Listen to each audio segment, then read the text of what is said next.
ప్రజలందరికీ పెద్దలందరికీ నా నమస్కారాలు. నేను కొన్ని రేవంత్ రెడ్డి గారు చేసే పనుల గురించి కొన్ని విషయాలు చెప్పాలనుకుంటున్నాను. మీకు నచ్చితే లైక్ చేయండి, షేర్ చేయండి, సబ్స్క్రైబ్ చేయండి. ఇప్పుడు హైడ్రా అని చెప్పని ప్రతి ఒక్కరు కూడా ఇది కూల్చేస్తున్నారు, అది కూల్చేస్తున్నారు, అక్కడ కూల్చేస్తున్నారు, ఇక్కడ కూల్చేస్తున్నారు అని చెప్పని అనడానికి నోరు వస్తుందే తప్ప ఎందుకు కూల్చేస్తున్నారన్న ఆలోచన ఒకరికైనా ఉందా? లేదు. ఇప్పుడు ప్రతి చోట హైదరాబాదు ఖాళీ స్థలం లేకుండా ఇల్లు కట్టేసుకున్నారు. చెరువులు చూస్తే చెరువులు కబ్జాలు చేసేసుకున్నారు. పెద్దవాళ్ళు, రాజకీయ నాయకులు కబ్జాలు చేసుకోవడం, అది ఎంతకో అంతకు అమ్మేసుకోవడం, అపార్ట్మెంట్లు కట్టడం, ఉన్న వాళ్ళకి ఇవ్వడం, లేని వాళ్ళకి ఇవ్వడం. ఈ కొనేవాళ్ళు కూడా ఈ స్థలంలో మనం కట్టింది ఇల్లు కొనుక్కుంటే ఇక్కడ ఎన్ని రోజులు ఉంటుంది, ఏ విధంగా ఉంటుంది, ఇది భూకంపం వస్తే కూలిపోతుందా లేకపోతే దానికదే కూలిపోతుందా, ఏ విధంగా పాడైపోతుందన్న ఆలోచన లేకుండా డబ్బులు వచ్చాయి కదా అని ఆవేశంతో కొనేసుకుంటారు. పుణ్యానికి వచ్చింది కదా అని చెప్పని కొనేసుకుంటారు. పుణ్యానికి వచ్చింది కదా అని దాన్ని దొబ్బేసుకోవడం, అక్కడ కట్టేసుకోవడం. అదన పెద్ద పెద్ద మోరీ కాలువలు ఉన్నా కూడా మోరీ కాలువల మీద కూడా గుడిసెలు వేసుకొని ఇల్లు కట్టుకొని కాపురాలు ఉంటున్నారంటే ఎంత సిగ్గుచేటండి. అసలు ఏమైనా న్యాయము ధర్మం ఉందా? ఆలోచిస్తున్నారా?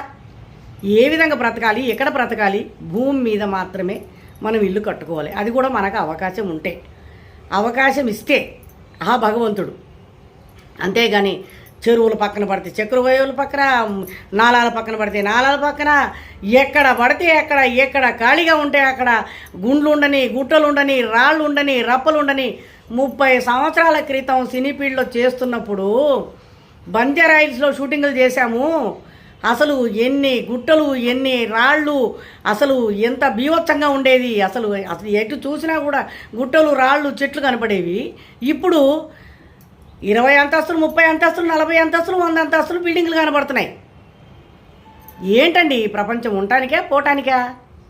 అందుకనే దగ్గర పడింది, పోవటానికి దగ్గర పడింది. అర్థం చేసుకోండి. ఇప్పుడు నీళ్లు వస్తున్నాయి, వర్షం పడుతుంది, మనం ఇల్లు కట్టుకున్నాం. అపార్ట్మెంట్ కింద మొత్తం ఫ్లోరింగే, రోడ్డు మీద ఫ్లోరింగే, సిమెంట్ రోడ్డే.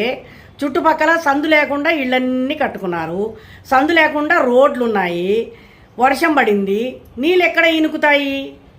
నీళ్ళు భూమి లోపలికి పోవడానికి ఎక్కడ అవకాశం ఉంది?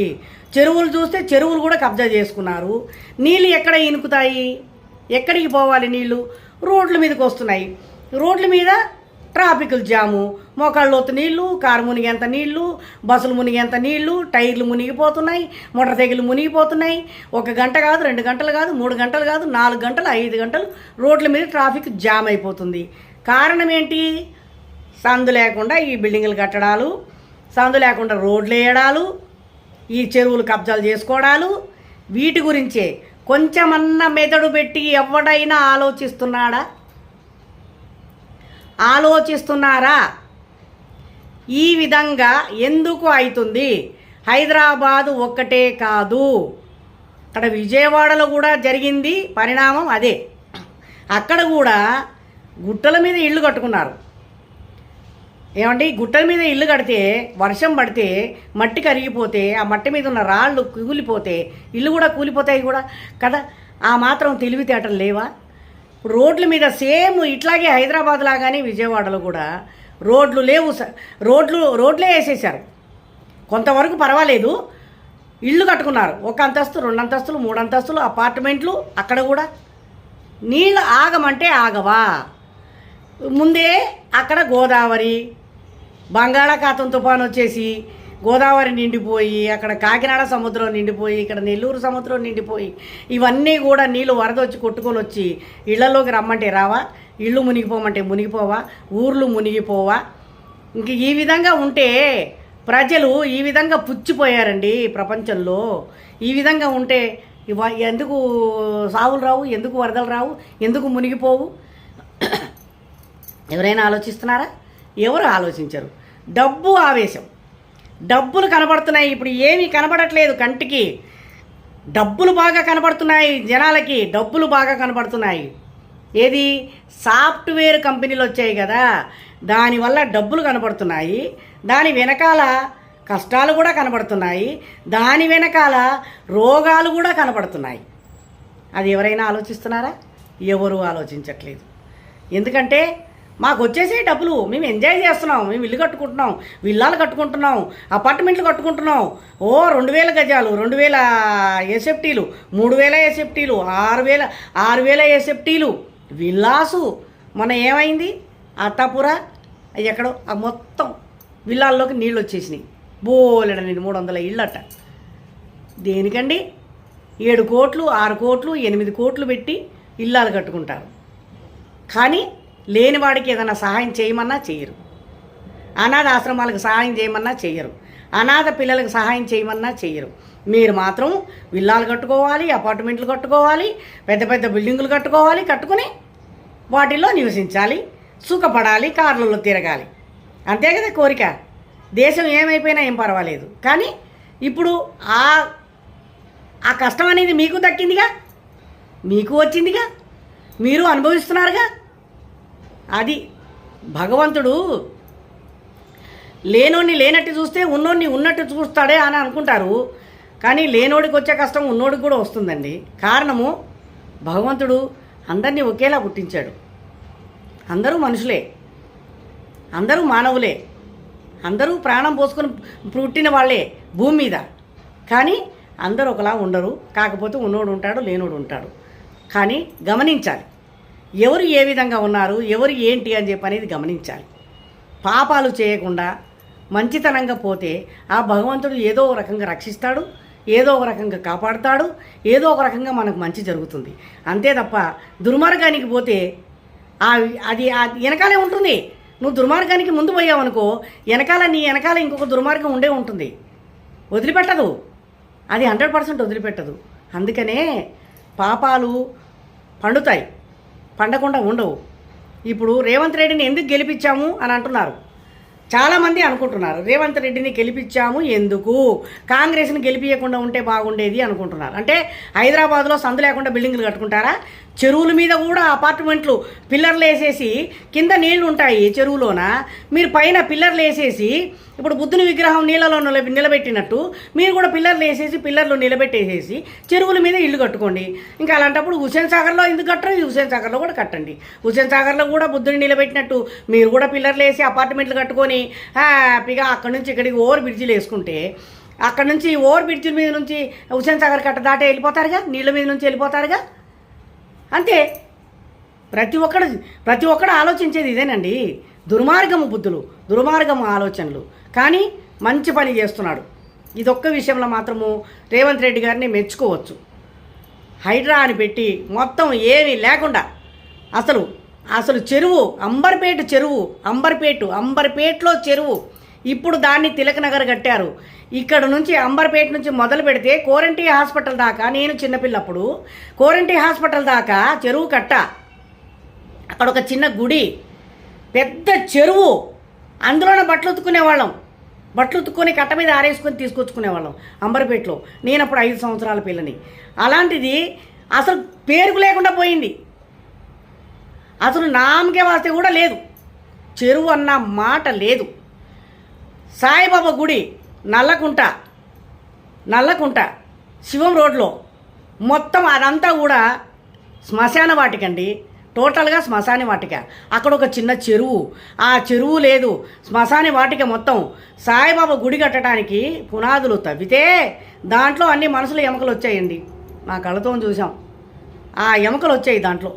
అక్కడ సాయిబాబా గుడి కట్టారు. ఎంత దుర్మార్గం అండి, ఎంత దురుద్దేశం అండి, ఎంత పాపం అండి. అదే పబ్లిక్ చేసే పని. ఆలోచించరా మనుషులు గారా? మీకు మానవత్వం లేదా? మనిషి జన్మ ఎత్తలేదా? ఎందుకంటే ఇట్లాంటి పనులు చేస్తున్నారు? కొంచెం ఆలోచించండి. స్థలం ఉంచండి, నీళ్లు ఇనకడానికి స్థలం ఉంచండి. నీళ్లు పారిపోయి వాటికి అవే ఎండిపోతున్నాయి రోడ్ల మీద. అంతే తప్ప భూమిలోకి ఇనకట్లేదు నీళ్లు. రాను ఆఖరికి 2000 గజాలు కాదు కదా, 5000 గజాలు మీరు బోరేసినా కూడా చుక్క నీళ్లు రావు. అప్పుడు అన్నమో రామచంద్ర కాదు, నీలో రామచంద్ర అని చస్తారు. అంతేగాని దానికి మించి ఇంకా ఏమీ లేదు. మీరు ఇదొక్కటి గ్రహించండి. దయచేసి ఈ విధంగా కొంచెం గవర్నమెంట్కి సపోర్ట్ చేసి ఇట్లాంటి చెరువులన్నీ కూడా, రామంతపురం చెరువు ఎంతో పెద్దది, ఉప్పల్ చెరువు ఎంతో పెద్దది, కూకట్పల్లి చెరువు ఎంతో పెద్దది, సరూర్ నగర్ చెరువు ఎంతో పెద్దది. ఏవి లేవు ఇప్పుడు. చెరువులలోనే ఇల్లు కట్టేసుకున్నారు. చెరువులలోనే మొత్తం ఇల్లు కట్టేసుకుని శుభ్రంగా కాపురాలు పెట్టి నివసిస్తున్నారు. కానీ ఇది ఎంతవరకు ధర్మం? అందుకనే ఎప్పుడో ఒకప్పుడు ఏదో ఒక రోజు కంపల్సరీ ఏదో ఒక సంవత్సరం ఇది వినాశనం అవుతుంది. గ్యారంటీగా పాపాలన్నీ పండుతాయి. గ్యారంటీగా ఇది జరిగి తీరుతుంది. బ్రహ్మంగారు చెప్పిన కాలజ్ఞానము తప్పదు, ఎట్టి పరిస్థితిలోనూ తప్పదు. ఇది సత్యము. మీరు అర్థం చేసుకోండి. ఎట్టి పరిస్థితిలోనూ దీని గురించి మీరు ఆలోచించాల్సిన అవసరం లేదు. ఆటోమేటిక్గా జరిగిపోతుంది. అది జరుగుతుంది కూడా. ఎక్కడ చూడు వరదలు, ఎక్కడ చూడు వానలు, ఎక్కడ చూడు కొట్టుకుపోవడాలు, ఎక్కడ చూడు యాక్సిడెంట్లు, ఎక్కడ చూడు బస్సులు బోల్తా పడడము, బండ్లు బోల్తా పడడము, కార్లు బోల్తా పడడము, లారీలు బోల్తాలు పడడము, ఇవన్నీ కూడా జరుగుతున్నాయి. ఎంతమంది చచ్చిపోతున్నారు, ఎంత ఘోరాలు జరుగుతున్నాయి. పాపము పండుతుంది. రాను ఆఖరికి ప్రపంచం అనేది లేకుండా నామరూపం లేకుండా పోతుంది. ఎందుకంటే పాపాలు అంతగా పెరిగిపోతున్నాయి. పాపాలు జనాలు ఎక్కువగా చేస్తున్నారు. చేయకుండా ఎదుటి మనిషి ఏంటి, పక్క మనిషి ఏంటి, వెనకాల మనిషి ఏంటి, ముందు మనిషి ఏంటని ఆలోచించి గ్రహించి ముందుకు నడిస్తేనే జీవితాలు. ఒంటి మీద గుడ్డలు లేకుండా డ్యాన్సులు, ఒంటి మీద గుడ్డలు లేకుండా పరుగులు, బయట సినిమాల్లో చూపిస్తున్నట్టే బయట కూడా చేస్తున్నారు అమ్మాయిలు, ఆడవాళ్ళు ఒంటి మీద గుడ్డ లేకుండా తిరుగుతున్నారండి. ఏంటండి ఇది న్యాయమా? ఇది ధర్మమా? ఇది అన్యాయమా? ఇది అసలు ప్రపంచమేనా? అద్దుపద్దు లేకుండా పోతున్నారు జనాలకి ఏమాత్రం కూడా సిగ్గు, శరము, చీము, నెత్తురు అనేది లేకుండా బ్రతుకుతున్నారు. బాబు, ఈ విధంగా బ్రతికితే మాత్రం పాపాలు ఇలాగే పండుతాయి. ఆఖరికి తిరుపతి వెంకటేశ్వర్ల స్వామి కూడా, ఆయన కూడా అందరినీ చూస్తున్నాడు. ప్రపంచంలో దేవుళ్ళందరూ కూడా చూస్తున్నారు. ఈ కలియుగము అంతమైపోవడానికి వచ్చింది, అంతం అవుతుంది, అయిపోతుంది కూడా, అవుతుంది కూడా, ఇది గ్యారంటీ. కానీ ఇప్పటికైనా కూడా కళ్ళు తెరిచి మంచి మనసుతో మీరు ఆలోచించి మంచి చెడ్డ ఆలోచించి ముందడుగేసి మంచిగా నడుచుకుంటారని చెప్పని భగవంతుడిని కోరుకోవడం జరుగుతుంది. సర్వే జన సుఖినో భవంతు. జై హింద్. నా మాటలు, నా వార్తలు నచ్చితే లైక్ చేయండి, షేర్ చేయండి, సబ్స్క్రైబ్ చేయండి. ధన్యవాదాలు.